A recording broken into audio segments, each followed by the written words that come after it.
Giancarlo was always like the sweetest kid, the easiest kid. He's never misbehaved when he was little. He was always just so agreeable and fun to be around. He cared for people so much, and people, animals, even spiders. He wouldn't even kill a spider. He was just a lovely child, like a lovely being, and he that carried all the way through. He was a nature lover. He was very like into the environment and into, like, he was gluten-free. He went on and off of being vegan. He which is always just a surprise to me, because, or not a surprise, but it was a surprise to me that he did drugs, because he wouldn't even wear deodorant that had aluminum in it. He was a nature-loving little hippie. He would drive around with incense in his car and surf, and he loved going to the beach when he was stressed out. He knew he needed to be outside and go on a hike. So he was a California guy. Oh yeah, he was just, yeah, definitely. He was a sweetheart. Everybody knew him and just loved him. All my friends' kids loved him. He loved them. Like, he was outside all the time playing with his brother. He was a really, really good big brother. What were some of his goals? I know you mentioned earlier he had, kind of a plan. Mm-hmm. He wasn't sure on what he wanted to do, what 18-year-old, 19, he just had turned 19 6 weeks before he passed, but he didn't have a plan exactly of knowing what he wanted to do. But his biggest goal was to hike the PCT. Like, he wanted to hike it all the way through. So he had a great job for the county of Marin. He was installing police lights and sirens and fire trucks, and it was good money, and he was going to save his money so that he could pile it away and go on this hike, which is a big hike, so you have to actually plan for it, and it's expensive to actually do. So that was his short, I guess within a year, I think he wanted to do it, or a year or two. And he loved his girlfriend. He lived in Petaluma in their first apartment that they had moved in just a few months before he passed, and they were really happy, and it was really special for me to see them in love. And I just loved, like, buying them stuff for their house and helping them set it up, and teach his girlfriend how to cook his favorite meals. She was really into that, and he loved it, and they would come over often, all the time, and we became really close with his girlfriend too, and it was just getting better and better. When did you first notice that he had some sort of drug issue? Or I know we talked about this earlier, but what kind of led up to all that? I know he was smoking pot, like, often, and then there's a way that kids are smoking pot.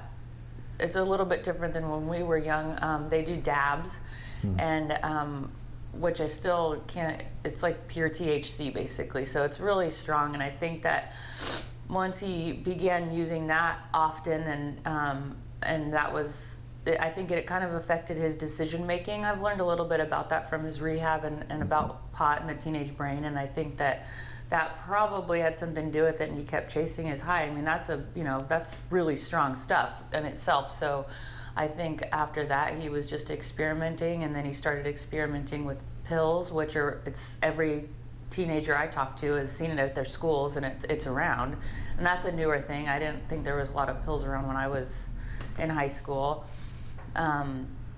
And I think that he started to do pills, and he liked the high, and he just, one thing led to another, and before you knew it, he was just trying not to be sick at a certain point. And he was never late for his curfew. His curfew was like 10:30 to 11:30, depending on the night of the week. He was never in any trouble.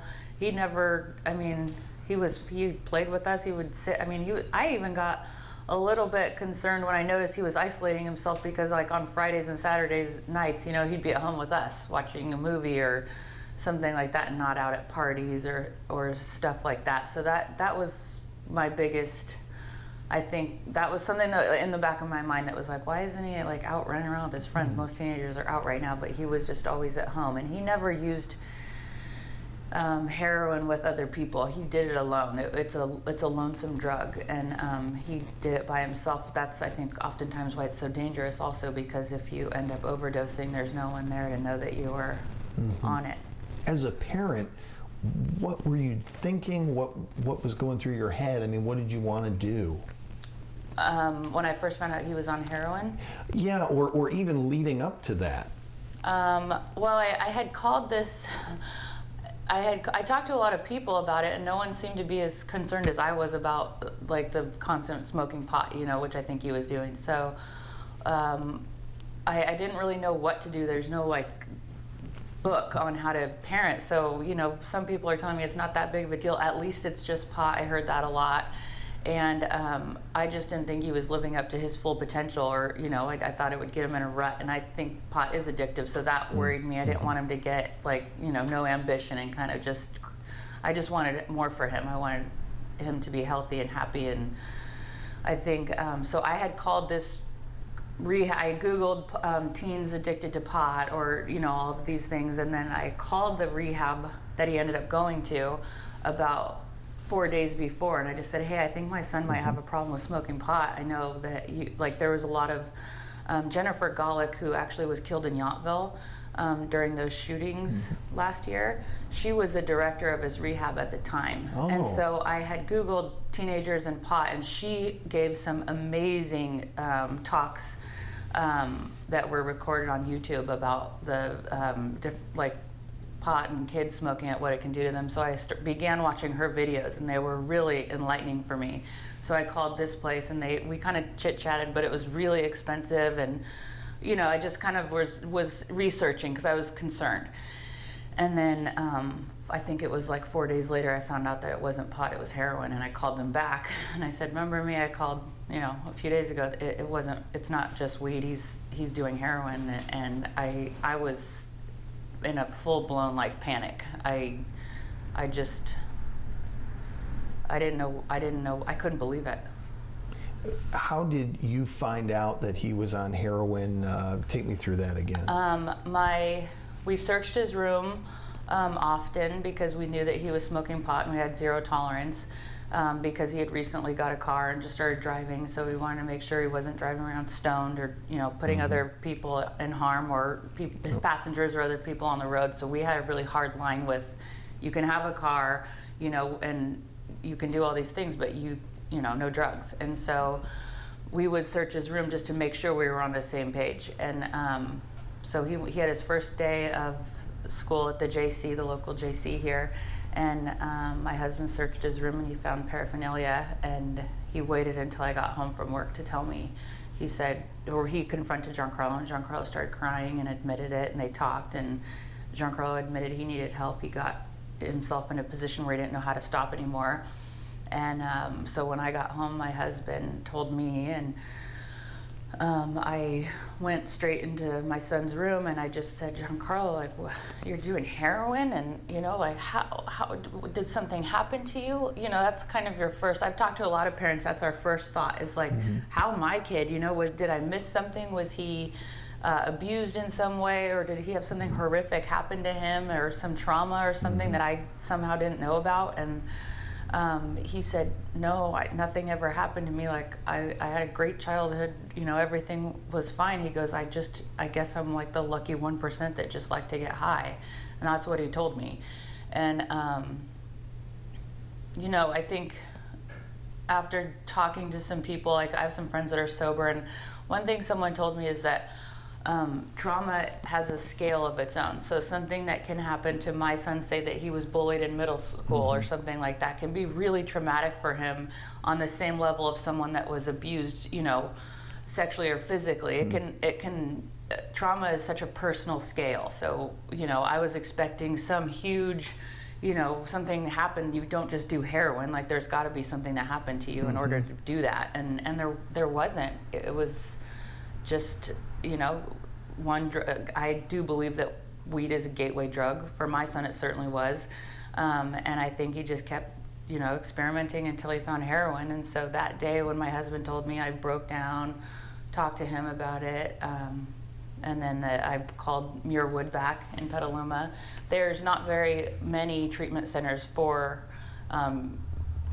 youth. Like, they're mostly 18 and over and stuff. And there was some that were in like Sacramento that just seemed like it was a lot of like kids that were in trouble previously, and I just wanted to make sure I had a loving environment for him to go to and recover and heal, not something that was like a punishment, And I didn't know what I was doing. I just had called there, and you know, I kind of just luckily found them. And so does that day still stick out in your memory? It's when is kind of a changing moment for you? 100%.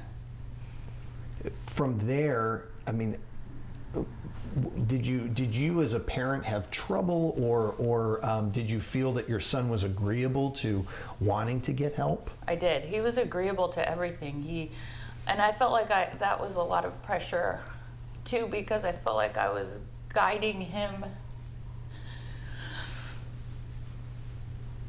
kind of blindly, because I have never dealt with anything like this. I just didn't know what the right thing to do was. Obviously, I knew he needed to be in inpatient treatment, because he did say, I can taper down.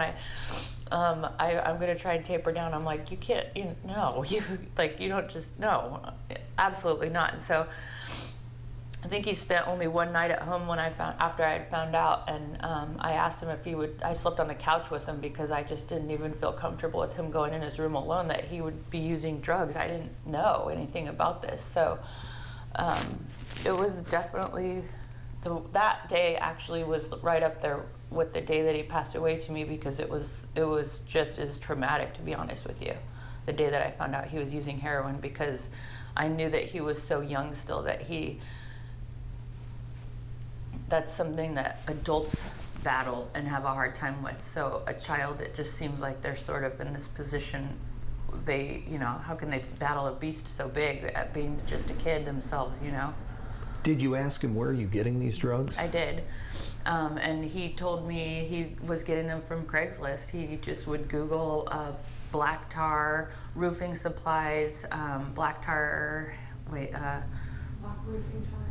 roofing tar, anything to do with roofing supplies. And so I started looking, and sure enough, they were all over the place. And they would have code words. It was obvious that it wasn't like roofing supplies. They would say gunpowder, that's a type of heroin. They would have an emoji of an 8-ball. That has nothing to do with roofing. And then it would have the person's phone number. You could just email them, and they didn't, ask for an age or anything. They don't care. And so he could just meet people right down the street. Before he even had a car, he was meeting people at 17 years old. And he told you all this? He told me when he was in rehab. So your mind had to have been blown. It still is blown.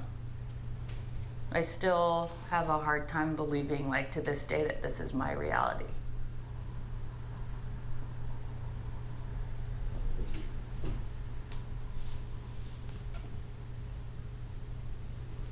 What do you want people to know or think about? I want people to think about protecting our kids. I want people to think about technology and how accessible drugs are to our kids now.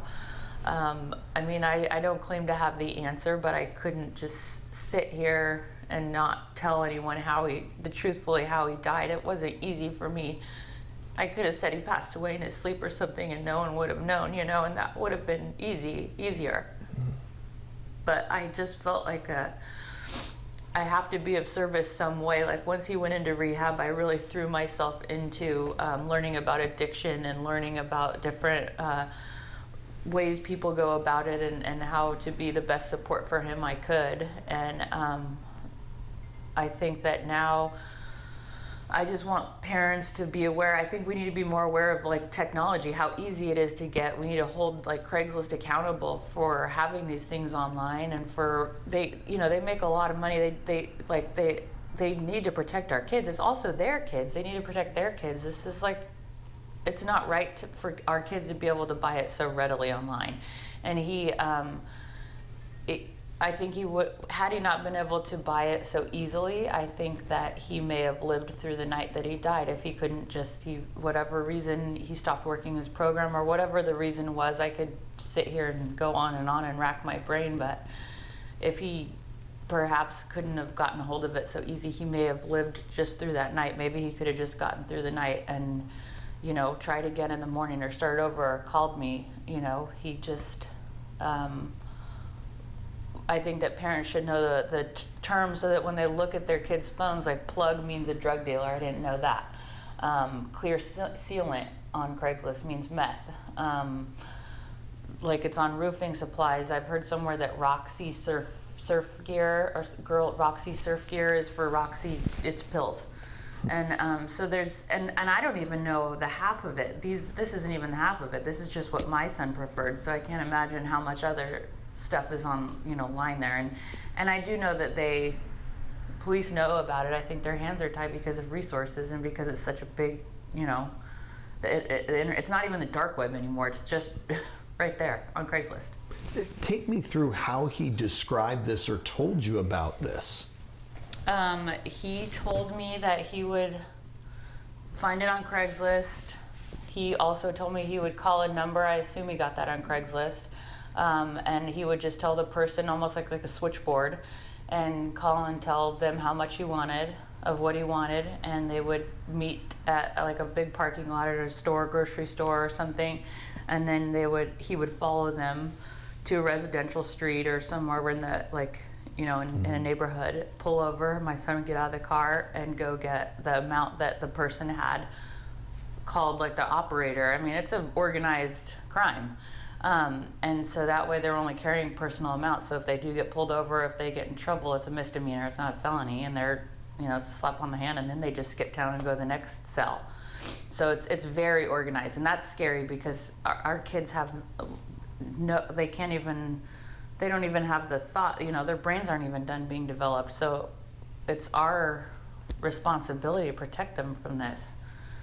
When you talk about Craigslist and all these different ads and stuff, you said at one point you actually were able to gain access to his phone. Mm-hmm. Tell me how you went about that and what you found. When I got into his phone, I honestly don't know how I did. I was sitting in the car. I had gotten to the point where I couldn't even walk into my house. Like I hated looking at his room. I was really traumatized from thinking that he was doing, heroin. And I was sitting in my car, and I just drove to church. I went, and I often did that, and I was just sitting crying. And I got back in my car, and I just replayed a moment in my head when he was sitting on an opposite couch, and in my head I could just watch his fingers. And I just picked up his phone, which he had left in my car when we dropped him off at rehab, and I picked up the phone and I just followed his fingers. Now I didn't see his keypad or anything, just where his fingers went. I couldn't even tell you what it is now. Yeah. And all of a sudden it was like poof, and his phone opened, and I was like, oh my God. And that was when I noticed. The saddest thing for me was that there was no text messages to friends like, want to go to the movies, want to get something to eat, hey, have you seen this movie or anything. It was just drugs. It was pages and pages. I could scroll through for probably an hour, and it was just drugs. So, and then I flashed back to those times when we're sitting in a living room like teenagers do. They're on their phone. I just figured he was texting his friends. He was talking about drugs. He was a full-blown addict at that time.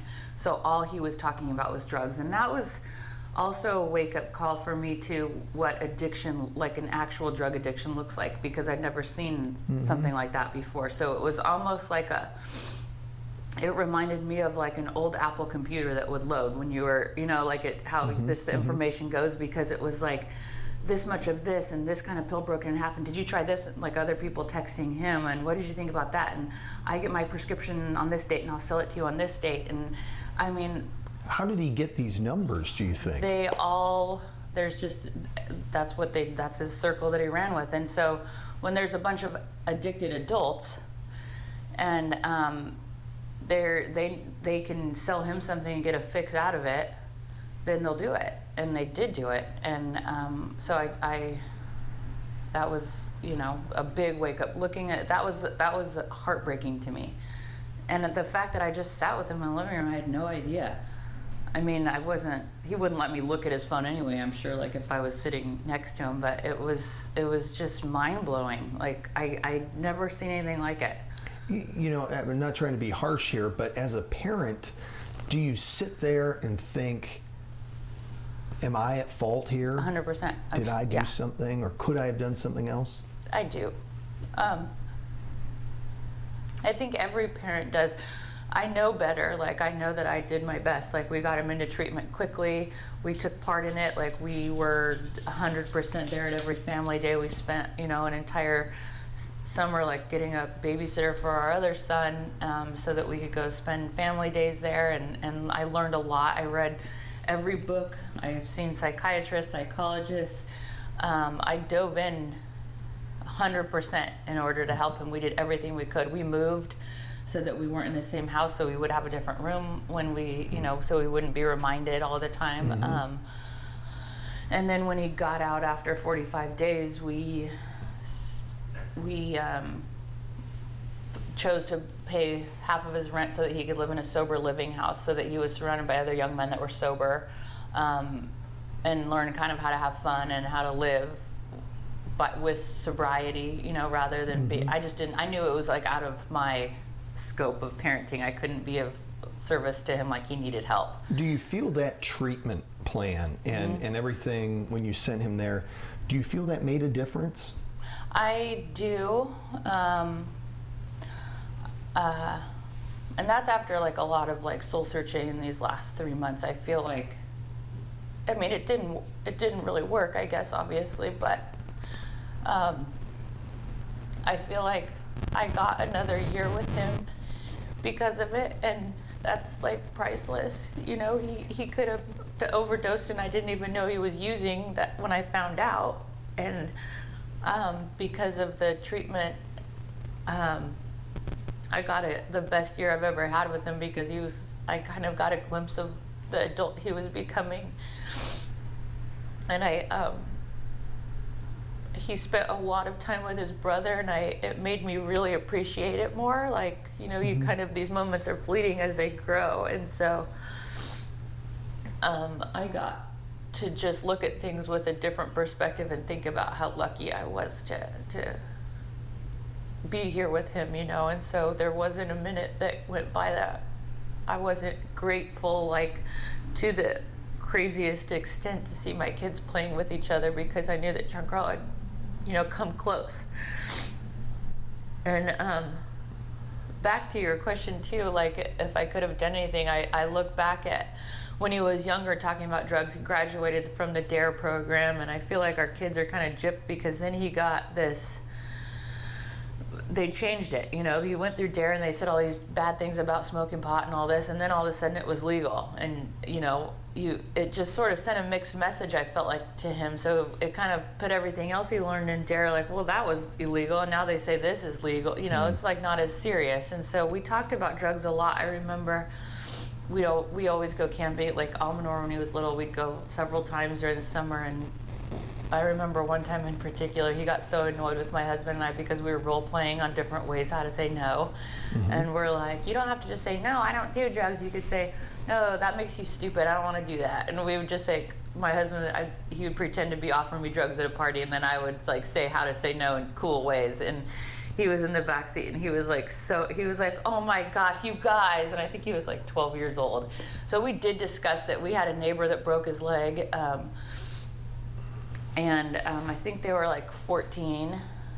And I went to the mom's house while they were at school, and I knocked on her door, and I said, hey, I just wanted you to, and I didn't think he was on drugs. He wasn't even smoking pot at that time. And I knocked on her door. I said, I just wanted to let you know, if, you know, the kid, Chandler was his name, if he got pain pills from breaking his leg, you know, kids sell that at school now. It's like an epidemic. So you need to make sure to lock those up and give him one at a time. Don't give him the whole bottle so he can share it with his friends. Right. I don't know, like now looking back, I wonder if that was some sort of premonition, or then I think, like, did I manifest this by being so scared of it? I don't know. I just had been seeing it on the news, so I was really careful. Or when he came to me one time in 9th grade and he said he wanted to quit football, and he'd played for years.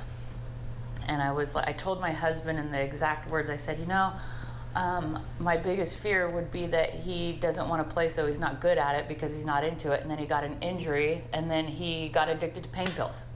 So it was like on my mind. It was and this was before he had ever done them, but I knew enough. Like I didn't go into this completely blindly, like not having any idea. Like we discussed drugs often. Like if we saw someone on the side of the road that looked like they were drunk, or, you know, like somebody that looked like they were just, you know, walking around doing crazy things like talking to himself stuff. So sometimes we'd pull over and be like, Giancarlo, do you see that? Do you think that guy thought that he would get here by just smoking pot or something? Like, this is drugs. This is what it looks like. And so I just think that is important because it still didn't work.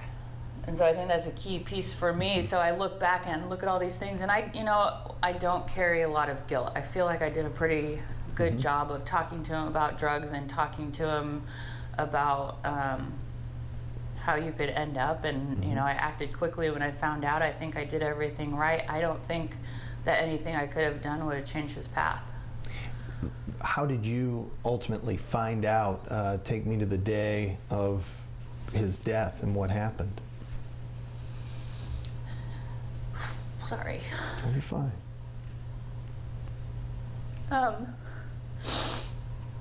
I had talked to him. I was at a dinner party the night before, and we chatted, and he said that he bumped someone's fender or something driving, and he was like stressed out about it. And so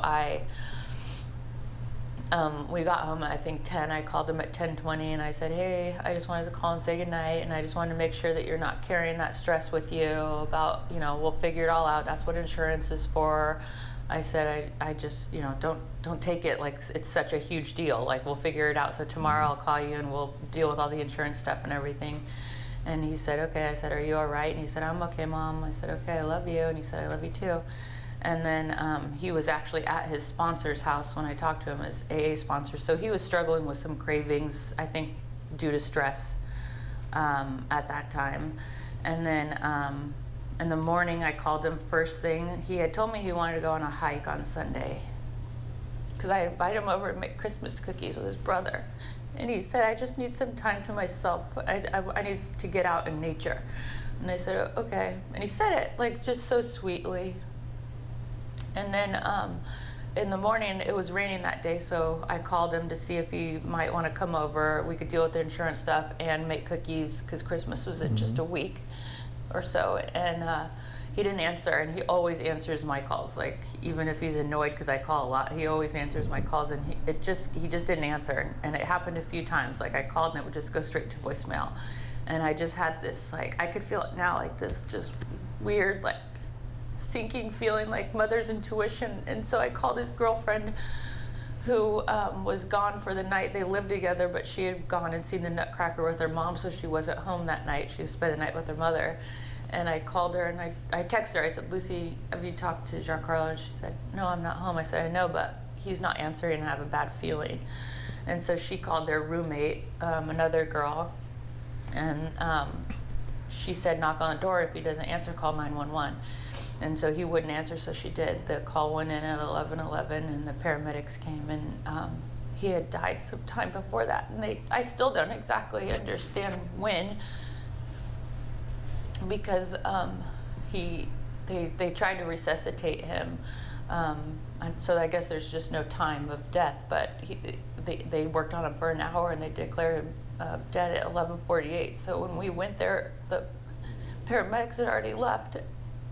And he was just in the apartment. And I remember thinking, like, where do I go? Like he wasn't in the hospital, so I don't go there and like wait, or I don't go to the police station, or like no one told me where to go, And so I just asked him to take me to the nearest church. And I went there, and some of his friends met me there, and Lucy came and his girlfriend, and we all just went to the church.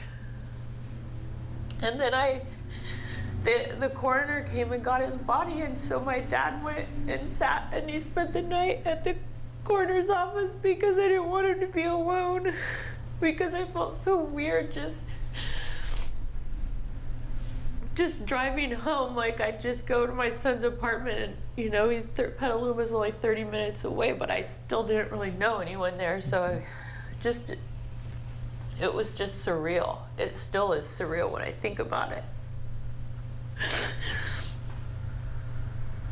And then we had a small mass at our church for him on Christmas Eve, because I just couldn't go through Christmas with him sitting in a coroner's office, you know, just didn't, it just was, I didn't know what to do, so we did that, and then that was just like basically for his little brother almost too, because he doesn't like big crowds, and he was really upset, and so we just did that with him, and then we had his funeral with all of our friends and his friends and family and stuff on January 7th. Do you remember the last words he said to you? He said, "I'm okay, I love you, Mom."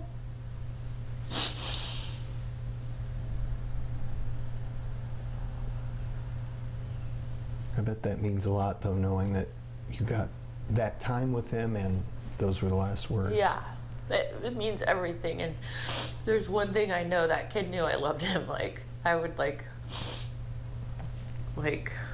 tell him several times, even a day, like in the last year since I feel like I got that as a gift, like the last year with him, because so many parents don't get that. You know, there's so many parents that I've even met on a lot of support groups for drug kids who, like mothers whose children have died because of this drug epidemic, and like I have a friend that I met that her son and 3 friends took a pill. They thought it was a Vicodin, and they bought it, and they lived. 2 friends lived, and her son just died. That's so quick that he had his phone in his hand still, because it had fentanyl in it, and fentanyl can't be, you know, it can have a hot spot, they call it, and he died that quick, and he wasn't a drug addict. She just had no idea. So as much as I wish he obviously wasn't, knowing that he was, and that he was struggling, this was a very dangerous situation, I took every single day that I had with him, like, I just loved him, and he knew it. I was so excited every time he came over, and you know, it was just really, really special. You still pray to him now? So like pretty much all day and all night I think of him. I mean, I talk to him, I pray to God to watch over him, but I try to tell myself that we still have our relationship, it's just different now. And so I can't, like, this is what I just told my son, because he said he misses him the other night, and I said, Giancarlo's still here. He just can't talk to us, and instead of being in one place in his body, he's everywhere now. And so he can talk to us with our hearts, and he just can't talk with the body. And my son, you know, there's just no easy way. Like, that's the hardest, because they were so close. And you know, someone asked me for the first time on Friday if, "Oh, is this your only son?" And I had been dreading someone asking that, and I said, "No, I have 2 sons. His brother's in heaven, though, so it's just him and I." Like, it's just unfortunate, and it's just, I mean, obviously unfortunate, but I just feel like we could do a better job protecting our children, our youth, and I think there's no excuses to have this stuff online. You know, it just shouldn't be that easy. Like, of course not. I know this is very difficult for you, and it's still very, it wasn't that long ago. 3 months. But why, some people may wonder, why be so public, or why would you want to put yourself out and have to go through this or tell people about it? I think because I felt very alone when I first found out. Like, there was no, I tried to call around here in town, and there was no support groups, I had just no one. I was, you know, I mean, I have a great group of friends, and my community is wonderful, but I had no one to talk to that knew what I was talking about. I'd get the same gut-wrenching, like, oh, when I told them everyone had that, they didn't know what to say, like, or what to, I just had no one, and it was a really lonely time for me. My husband was really supportive, and I had his, like, I'd go to family days at his rehab, but I felt I felt very alone and scared. And So when you talk about Yeah. it, do you feel that you have something to offer? I do. I feel like maybe if people are more open about it, we could support each other, or the more that we talk about it, we could come up with ideas. No one idea is going to solve this problem, and I understand that, but a lot of little ideas can make a dent in it. You know, if we get these drugs off of the internet, that might save someone's life. Just even if an addict can go an hour and not be able to get it, maybe they'll change their mind, or, you know, talk to their sponsor or do something else that saves their life. So we'll taking it off. Some people would say, like, if they didn't get online, they'd get it somewhere. Maybe that's true, but maybe it's just enough time to live. I know you've probably thought about this a lot, but if you could change one thing, or if you wanted to go down your laundry list of things you want to see done, where would you start? I think that there should be laws about the content of what's for sale online, how easy it is to get it. I think that even YouTube, you can learn how to administer drugs. That there's no, you know, I mean, I know that there's a fine line between like having the right to like post whatever you want and not, but I just think that technology came quickly and we had to figure it out quickly, and it's really hard to parent and deal with drugs. And there's Snapchat, and like they can post pictures of drugs for sale, ecstasy pills or whatever, which oftentimes is now laced with fentanyl. It's everywhere. It's coming here quickly. I think that, and they're just erased that quickly. You know, I think that we just need to really change some laws and make it a very serious offense if they're posting drugs online, because our kids don't have the knowledge, you know, to oftentimes, even if you talked about it, even if you had the open conversation, teenagers are impulsive, and teenagers they're so easily swayed, you know, and their brain's not done being developed, so they don't have the decision-making skills. Throw on weed on top of that, and stoned kids make really bad decisions. So I think... Well, knowing what you know now, do you blame Craigslist for your son's death? No, I can't say that I do. I feel like I'm very lucky to not hold a lot of blame. It's a nationwide problem. Craigslist is a piece of it. I feel like he may have possibly lived through the night if he couldn't get it that night online. I know that's where he got it. Who do you think should be policing that? I think Craigslist. I think that they should have, I think that, well, whatever if it's YouTube, then they should have a whole entire department that is their job to make sure that the content that they have online is safe. I mean, it's like they would protect children from having like child porn on Craigslist, right? You're not seeing that popping up or anything, and same with like YouTube or something like that, because there's a way that they stop that, or it would be there, because they're so harsh about it, because they're protecting our kids. Well, it's the same, it's just as dangerous, you know, it's just as bad. Like they should be also policing it, taking that a bigger, making it a priority.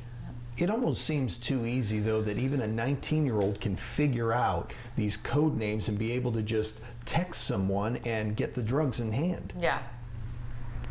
And I mean, that's what I mean. It's ludicrous. I had no idea before this. I don't think anyone does. Like I said, when I was a teenager, we didn't have I had a beeper.